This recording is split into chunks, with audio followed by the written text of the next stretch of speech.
Welcome back. All right, so we're going to talk about the Seattle Kraken today, the final team eliminated from the second round. And they very well could have been in the conference final against Vegas, which would have caused a whole bunch more consternation from fans, I would imagine.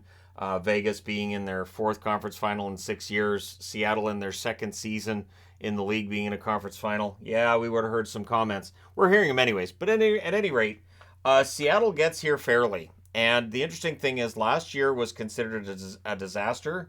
Ron Francis didn't overcorrect. He didn't freak out. He made the right decisions in the offseason. He picked guys up. He got the team pretty close to the cap, but when your team wins and you're close to the cap, there's not really any criticism about it. So last year they had 60 points, 27, 49, and 6 record. This year the expectation was maybe they could get to like 82 points. Maybe they could get up to 500. Instead, they shatter that, 46, 28, and 8 for 100 points. They did eliminate Colorado in the first round, an absolutely huge upset right there. And then got eliminated last night by Dallas in what was a thrilling Game 7. So 7-game series, both times out for Seattle. I tell you, Seattle fans, maybe at some point you'll see them in a series where they win it in 5 or 6, and you'll see that it's a lot less stressful than a Game 7. But at any rate, their leading scorer both seasons has been Jared McCann. Last year he had 27 goals, 23 assists, 50 points, which was considered an excellent season. But he topped it this year. 40 goals, 30 assists, 70 points. He is the first 40-goal scorer in the history of the Seattle Kraken. And as good as he was and as great as he played in the playoffs, of course, he was limited by injury when he returned.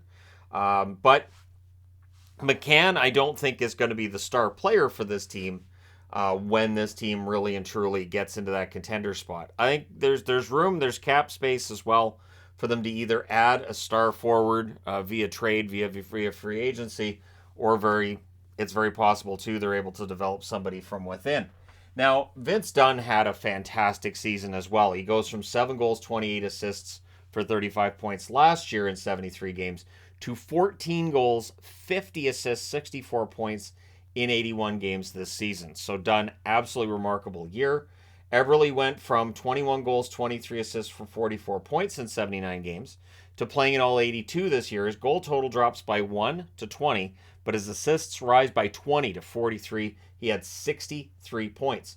Matty Beniers played for 10 games last year, had 3 goals, 6 assists. This year, 80 games, 24 goals, 33 assists, 57 points. The closest we have to a player from last year's Kraken to this year's dropping would be Yanni Gourde. Although he had the exact same amount of points, he played 7 more games and he had less goals. Last year, 21 goals, 27 assists, 48 points in 74 games. This year, 81 games, 14 goals, 34 assists, 48 points. So less goals. Points are about the same, and they didn't really need the points from Gourde as much as they did last year because scoring was up all over the team. Jaden Schwartz, who does routinely miss time with injury. Last year he played 37 games, 8 goals, 15 assists for 23 points. This year he missed fewer games, 71 games, 21 goals, 19 assists, 40 points. And he's a big game guy. You look at Jaden Schwartz, you look at Vince Dunn. These are 2 key guys from St. Louis who I think St. Louis missed this year and may be part of the reason why they missed the playoffs. Alex Wenberg last year had 11 goals, 26 assists for 37 points in 80 games. This year, very consistent, 13 goals, 25 assists for 38 points in 82 games. So really very, very consistent results with Wenberg. Tanev last year only played 30 games, 9 goals, 6 assists, 15 points. They really missed him when he was out last year. This year he plays all 82 games, 16 goals, 19 assists, 35 points. And Adam Larson had the best season he's ever had. Last year, he was 8 goals, 17 assists, 25 points. This year, 8 goals, 25 assists, 33 points. And just his all-around play was absolutely fantastic. So there are a lot of players on this team. You'll notice the red, meaning their numbers went up. Odds are some of them may fall off a bit next year, but these are sustainable numbers. This is a team that rolled 4 lines, 6 defensemen, and employed 2 goalies all year. They weren't leaning on anybody in particular. And when you look at the goaltending numbers, you can see that. Last year, Grubauer played 55 games, had a record of 18, 31, and 5 with an 889 save percentage. This year, he only played 31 games, record of 17, 14, and 4. 895 save percentage. That'd actually be 35 games. Let me just double check that. Okay, so it was 39 games for Grubauer, 17, 14, and 4 record, 895 save percentage. So his numbers came up. Now, those are still not where you want them to be. If you're Seattle for next year, really you've got to key on either you look at Grubauer's numbers and say, well, it's fine, it's a reflection of the defense, or you look at it and say, we've got to get Grubauer's numbers better more consistently. He was a 903 in the playoffs, better than during the regular season, but again, it feels like he played better than that 903 would tell you. So, again, it will be interesting to see what the goaltending numbers are next year. Now, their UFA RFA list is interesting. Ryan Donato, I would think, sticks around. I'd be very surprised if he didn't. Froden, we'll see. He played a few games here and there, not a lot. Came over from Boston, didn't play a lot in Boston either. Soucy, I think they'll try to find a way to keep him around. Soucy played pretty well. He almost scored on his own net in that game. That was last night's game, right? Which I didn't put on the board, and I thought, no, I want to just know, because, yeah, there were superstitious reasons. I was like, well, I'm not going to put that on the board, because he didn't actually put it in his own net and went off the side of the net more than directly on the net. But that's one way to keep your goaltender alert, is take a shot at him once in a while.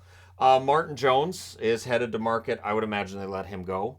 And in part because of whatever's going on with Chris Driedger. And what do you do with Driedger? Does he come up and play the backup role next year? Donskoy, who missed the entire season, is a UFA.